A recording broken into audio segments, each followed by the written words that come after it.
Bon, il y en a des choses à dire sur ce Real Madrid, un Real Madrid qui l'a emporté 3-0 face à Manchester City. Évidemment, Federico Valverde apparaît comme l'héros de la soirée, le joueur qui a réussi à porter son équipe, qui a été redoutable d'efficacité, qui a été un habituel moteur, mais cette fois un buteur exceptionnel en plus de tout ça.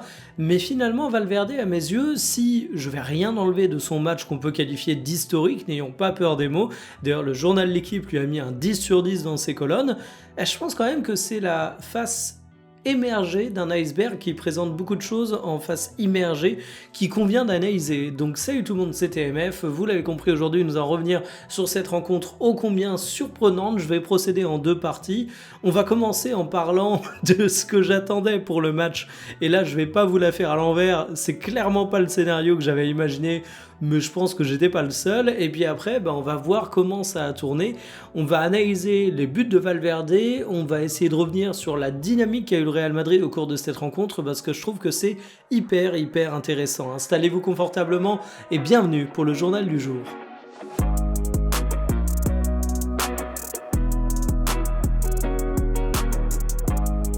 On pensait tous que le Real Madrid allait se faire broyer, allait se faire défoncer, allait se faire dévaster par Manchester City. Alors évidemment, durant l'avant-match, je me suis dit, c'est le Real Madrid, on ne sait jamais à quoi s'attendre avec cette équipe, c'est le club qui a ses grands réveils durant les soirées européennes et qu'il ne faut jamais enterrer trop tôt. Mais une fois qu'on a dit ça, une fois qu'on a croisé les doigts, qu'on a mis cette petite pièce en mode je me prépare quand même à dire j'avais prévu que le Real Madrid pouvait être exceptionnel, si on revient qu'aux éléments rationnels, le Real était à des années-lumière derrière Manchester City. Alors évidemment, Manchester City, c'est une équipe qui n'a pas eu un long fleuve tranquille au cours de ces 12 derniers mois, mais si on compare par exemple les mercatos, Manchester City, ça semblait être l'équipe qui s'était le mieux renouvelée. Dans le recrue, t'as un Semenyo qui a immédiatement été assez intéressant, Reinders qui a vite mis tout le monde d'accord, Ait Nouri qui a eu une blessure mais depuis mi-janvier c'est intéressant, Cherki, j'ai pas besoin de décrire à quel point c'est un atout pour Manchester City, et même Donnarumma, ça fonctionne relativement bien. Et du coup, t'avais un City qui se renouvelait bien, alors qu'il y a quelques recrues du côté du Real Madrid qui sont encore un peu timides, voire critiqués. Le Manchester City de Pep Guardiola, c'est vraiment l'équipe qui est symbolisée par un entraîneur fort, qui a une identité de jeu qui fonctionne, un peu ce qu'avait voulu mettre en place le Real Madrid avec Xabi Alonso, mais vous le savez, Xabi Alonso il est plus sur le banc, donc tu avais vraiment un projet de jeu qui semblait mature avec de bons recrutements, face à un Real Madrid qui a la magie et l'argument du Real dans les grands soirs européens, mais qui était une équipe relativement friable. Autant vous dire que le 3-0, il n'était pas écrit d'avance. Alors comment s'est dessiné le 3-0 du Real Madrid face à Manchester City ? Eh bien déjà sans un sacré nombre de stars. Regardez les compositions, pas de Bellingham, pas de Mbappé, pas de Rodrigo. Alors évidemment t'as du talent à toutes les lignes, mais c'est quand même relativement loin du clinquant habituel du Real Madrid. C'est quand même une équipe qui se retrouve à être privée de joueurs absolument majeurs.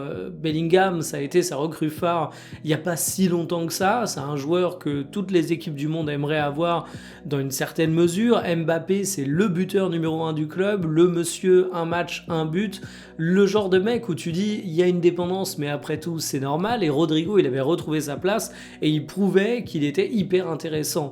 Donc en fait, quand tu commences en ayant ces éléments en moins, évidemment, tu commences à diminuer. Tu peux te dire que c'est une opportunité, mais on va pas refaire l'histoire. Généralement, quand t'as tous tes joueurs, c'est quand même mieux pour attaquer les rencontres. Mais ça a permis à ton coach d'aborder les choses de manière relativement carrée. Déjà, pour la composition, t'as un 4-4-2 qui fait la part belle à deux belles lignes qui ont une activité défensive assez importante au cours de la rencontre.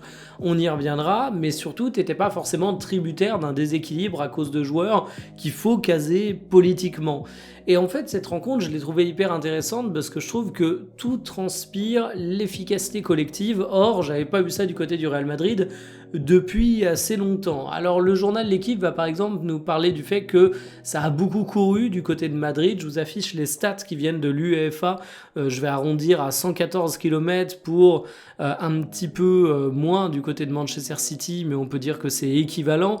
Les stats de sites comme SofaScore donnent des choses légèrement différentes, mais en tout cas, tout le monde s'accordera à dire que c'est un Real Madrid qui a fait les efforts. Mais surtout, ce que j'ai trouvé intéressant dans ce Real Madrid, c'est l'animation et la manière dont ils ont réussi à marquer des buts.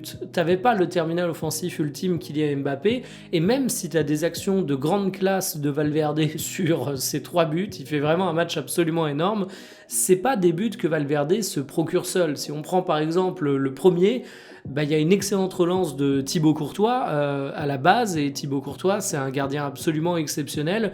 Il montre une nouvelle fois ici, pas seulement sur sa ligne. Alors évidemment, sur le but, il y a la qualité du timing de départ de Valverde, la vitesse hallucinante du joueur, le sang-froid ensuite face à Donnarumma. C'est un but où il faut un joueur d'exception, mais c'est pas non plus un but qui sort de nulle part, c'est la réussite de ce duo. Sur le deuxième but, c'est pareil. Il y a Vinicius Junior qui fait de nombreuses accélérations au cours de la rencontre. Ici, il en fait une. Du milieu de terrain, il avance, il lance Valverde. Il a un peu de chance d'ailleurs parce que c'est contré. L'Uruguayen fait beaucoup de taf seul, mais saluons ici la liberté tactique qui lui est donnée. Parce que justement, dans le 4-4-2, Brahim Diaz est censé occuper un petit peu le côté offensif droit, mais finalement, il est encore au début de l'action, c'est lui de mémoire qui est avec Vinicius Junior, et t'as tout un espace qui est laissé à Valverde qui peut l'exploiter. Et on le sait, Valverde, c'est un joueur qui est moteur, qui peut couvrir beaucoup d'espace au cours d'une rencontre. Alors paradoxalement, c'est pas lui qui fait le plus de kilomètres au cours du match, les milieux de terrain en font davantage, mais c'est sûrement lui qui en fait le plus à haute intensité, et du coup, il arrive à se retrouver là, et tu te dis, tactiquement, la formule est plutôt bien rodée, mais on y reviendra sur les questions d'exploitation d'espace. Et c'est pareil sur le troisième but. Vous avez tous vu la sublime inspiration de Brahim Diaz, qui pourtant est entouré de façon incroyable. On dirait Zidane qui est dans les rues de Paris avec 4000 pélos qui le collent, mais il arrive à avoir une grande inspiration, une grande qualité technique pour la passe, et derrière, évidemment, on a une nouvelle fois un Valverde d'exception, parce que ce qu'il fait, c'est de la magie. Mais là aussi, il y a l'action de Brahim Diaz. Et en fait, là où je veux en venir, c'est que le premier but, t'as un Thibaut Courtois d'exception. Le deuxième but, c'est davantage une organisation collective que j'ai envie de souligner.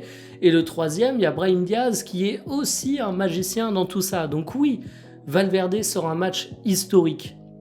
Je pense que dans 10 ans, les supporters du Real Madrid se souviendront encore de la prestation de celui que Trent a désigné comme étant le joueur le plus sous-coté du football. Et franchement, quand on voit la rencontre qui sort, je sais pas si c'est le joueur le plus sous-coté du football, parce que tout le monde est conscient de la valeur de Valverde, mais en tout cas, c'est un joueur exceptionnel et c'est une bonne piqûre, c'est un bon rappel, c'est une bonne piqûre de rappel. J'arrive plus à parler, il m'enlève les mots de la bouche.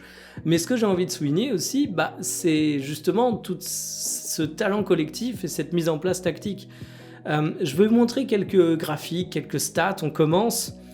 En fait, Vinicius, il a surtout été à gauche, donc vous pouvez s'attendre à plus de dribbles de son côté, mais ce que vous voyez là, chaque petit point orange, ce sont les dribbles qui ont été réalisés. Ils ont été surtout du côté droit, parce qu'en fait, ils ont été utilisés notamment par Valverde quand il y avait de l'exploitation de l'espace pour faire la différence quand c'était nécessaire. Et Vinicius, de son côté, il touche que 36 ballons, c'est assez peu, étant donné que c'était la star offensive qui était présente, il a fait des courses progressives, il a pesé, mais peu de dribble pur. Et d'ailleurs, fait intéressant sur la prise de risque, vous voyez les pertes de balles, tu perds pas la balle du côté gauche, justement. La prise de risque était vraiment concentrée à droite. Et avec 41% de possession, le Real Madrid, il a davantage joué en transition, logique, on attendait ça. Mais là où City a touché plus de ballons dans la moitié de terrain adverse, notamment sur l'aile droite, le Real Madrid a surtout été dans sa propre moitié et a été chercher le côté droit avec Valverde comme homme qui, non seulement a été synonyme de vitesse, de dynamitage du match, mais a également été le mec qui a touché le plus de ballons au cours de la rencontre. Et je trouve ça hyper intéressant de voir comment l'espace a été géré au cours de ce match, et c'est un bon rappel que le 11 de départ que tu vois sur la feuille, il est complètement bidon. Parce qu'en réalité, l'exploitation de l'espace de la part de Valverde a été bien différente de celle de son pendant du côté gauche. Et en fait, Brahim Diaz n'a pas vraiment été un joueur omniprésent sur la partie offensive droite. Tu as laissé un boulevard à Valverde qui a pu l'exploiter à pas mal de moments. Et Manchester City s'est souvent fait aspirer par le danger que représentait Vinicius Junior, mais également au début de match, par exemple Ferland Mendy, qui a fait une excellente rencontre. Et j'ai vraiment trouvé que la proposition tactique du Real Madrid fonctionnait bien. Et en fait, on va retenir le match héroïque de Valverde, parce qu'évidemment, il fait un match... J'ai même plus les mots, en fait, mais un match vraiment irréprochable. Mais il n'y a pas que des bons matchs du côté du Real Madrid. Si on prend par exemple la prestation de Vinicius Junior, imaginons que Valverde foire toutes ses occasions au cours de la rencontre. Vinicius, on parlerait bien plus du pénalty raté, on parlerait bien plus des tirs qui au final n'ont pas réussi à être transformés. Et toutes les bonnes performances de ce Real Madrid, j'y vois davantage une formule tactique qui a bien fonctionné. Par exemple, si on prend Huijsen et Rudiger en charnière centrale, ils n'ont pas transformé leur football du jour au lendemain, mais on a eu affaire à une proposition tactique qui les a mis bien moins à découvert que ce qu'on peut avoir l'habitude de voir parfois au cours des rencontres.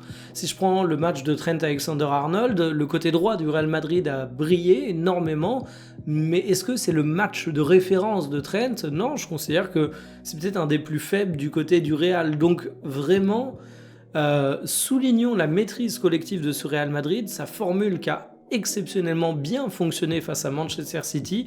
C'est pour moi une démonstration d'équipe telle qu'on n'en a pas vu depuis pas mal de temps à Madrid. Alors évidemment, tu avais besoin d'un incroyable Valverde pour transformer ça, mais c'est un peu plus que la performance d'un joueur qui était hors sol et qui a sauvé son équipe.